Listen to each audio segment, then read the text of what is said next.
kii di Juma Thiam fekk na maamam di jooy bu mu ko fekkee muy jooy nag laajte na ba sonn lan la maamam di jooy mais kenn nangu ko wax maam ji nag nee na ko du dara sama bopp rek mooy métti sama tension mooy yéeg mais après maam ji dafa jug dem si néeg bi kii di Juma Thiam tamit jug topp ci moom mais man li ma jaaxal Juma Thiam est-ce que du dem foofu naan ko ndax su fekkee sama diggante Kheucha moo tax ngay jooy kon jaral na ma dem ma bàyyi Kheucha man damay ragal Juma Thiam wax ko loolu ndax mu ngi jubal ci néeg bi direct. Daba Thiam nag jël na décision ferme wax yaayam li nga xamante ni li ko daloon moom lay bañ mu dal doomam Juma Thiam nañ ko may Kheucha mu sëy ak moom ndax moom Kheucha la bëgg mooy loolu la wax yaay ji quoi ndax day bañ même erreur bu mu commenté roon moom ak alkaali dal ki nga xamante ni moo di doomam Juma Thiam te loolu day gën a ñaawal wayu famille bi looloo tax tamit Daba Thiam ba léegi bàyyiwul dem na kër ñoom papa yi Kheucha pour wax ak moom yaa am gën a xam wax ko ci digganteem ak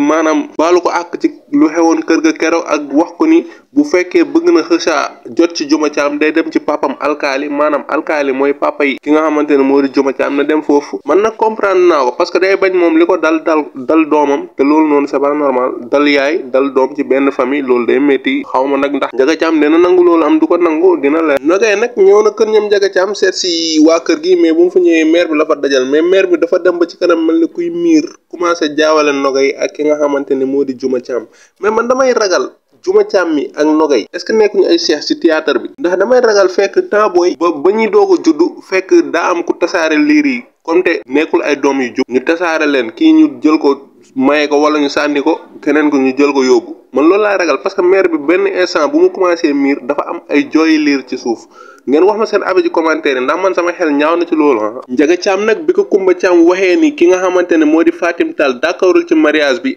alkaali ak ki nga xamante ne moo di Juma Thiam wax la ne moom moo ne ay doomu berkele lañ dem na ci Fatim Tall pour tàngal foofu mais bu mu fa demee tàngal na fa man dama foogoon ne yow yaa am xel yaa ëpp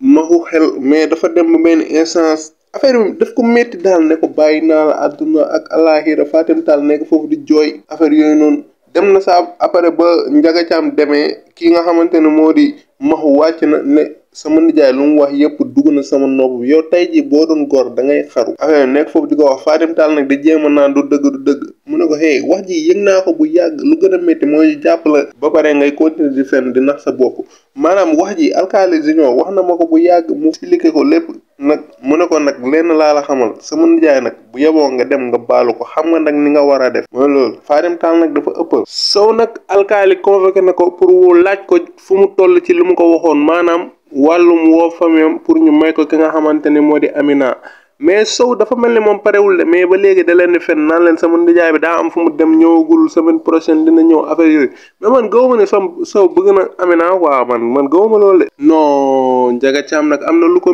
métti ndax xolam lañu laal ki nga xamante ne moo di Juma Thiam Njaga Thiam Juma Thiam rek la bëgg moo tax tey ba ko Fatim Tall waxee lii métti na ko ba moom mu ngi toog di jooy maam bu jigéen ñëw naan ko lan la looy jooy mais nangu koo wax dara ba ci kanam ki nga xamante ne moo di Juma Thiam tëll naan waa sama maam lan lay jooy nekk foofu affaire yooyu di wax quoi mais gars yi nanguñ ko wax dara naan ko sama bopp mooy métti ak tension moom monte mais man ragal naa Juma Thiam def nga di erreur naan ko su fekkee Kheucha moo tax ngay jooy mun naa koo bàyyi ndax yow loolu laay ragal mu wax ko. tey nag sama question du jour lenn kese la bu fekkee gëm nga ni kii di Sow bëgg na